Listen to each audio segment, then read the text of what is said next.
I found this YouTube channel called Need God Net. On the channel, an apparent young Christian apologist talks to people about Christianity, God, atheism and the lot. But it seems like many of these conversations are fake, because this apologist guy uses the same old Christian nonsense that has been debunked a million times, and the people he talks to are pretty silent and hardly give any proper response. Let's have a look. How would you convince an atheist God exists? Yeah, good question. That is not a particularly good question. It's actually a rather obvious and very simple question, with a very simple answer that anyone can come up with. Atheism is not believing the claim that a God exists. How do you convince an atheist that a God exists? By proving that a God exists. If you do that, an atheist is no longer an atheist. But we atheists have been waiting for centuries now for evidence that proves the existence of a God, and somehow Christians are not capable of producing that evidence. I would do it like this.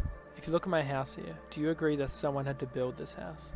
Yeah. And this is of course exactly what I meant. Instead of proving that your God exists, you now start talking about buildings. Buildings prove nothing about the existence of gods. Buildings only prove things about buildings. You know that, I know that, the silly boy in your fake interview knows that, we all know that. Please stop embarrassing yourself. This has been debunked a million times. Yeah, and why do you believe someone built it? Because it's a 1 in a billion chance for nature to create it that way. No, that's not how we know that someone has built your house. That is not how a builder, an atheist or a scientist would explain to you that we know that someone built your house. The answer that fake interview boy gives is the exact same nonsense that Christian apologists utter in cases like these. There is no evidence that proves the existence of their God, and they have no clue how evidence works in the first place. So they then try to prove the existence of their God by babbling nonsense about buildings, books and paintings. This is a typical non-argument from the Christian apologist's manual for silly answers. This apologist guy obviously fed this stupid answer to little fake interview boy. The real reason why we know that your house was built by someone is because we have mountains of evidence that prove that your house was built by someone. We can identify the building company, we can analyze the building blueprint, we can observe the building process, we can study the building logistics, we can assess the building components. We've got a million examples of similar houses of which we all can prove that they were built by someone, etc., etc. That is what evidence is, and that is what proves that your house was built by someone. The existence of your house itself, or whatever happens or doesn't happen in nature, doesn't prove anything about the builder of the house. The evidence I just mentioned proves that there was a builder. Nothing can create itself, can it? Not necessarily. Out of But, nothing, nothing comes. Alright, more apologetics BS that proves nothing, is irrelevant, misleading, and contradicts the idea that a God created the universe out of nothing, using no raw materials, no equipment, no workforce. No Christian has ever demonstrated anything like that to exist. So for all we know, Christians believe that their own God created the universe out of nothing. So it doesn't make any sense for you to say that out of nothing, nothing comes. The house proves as a house builder. No, yet again, that is utter nonsense. As I explained in great detail, a house itself doesn't prove that there is a builder. The evidence that demonstrates that the house was built proves there is a builder. So that evidence would be the building company, the building blueprints, the building process, the building components, the building logistics, etc. A book proves there's an author. Painting proves a painter.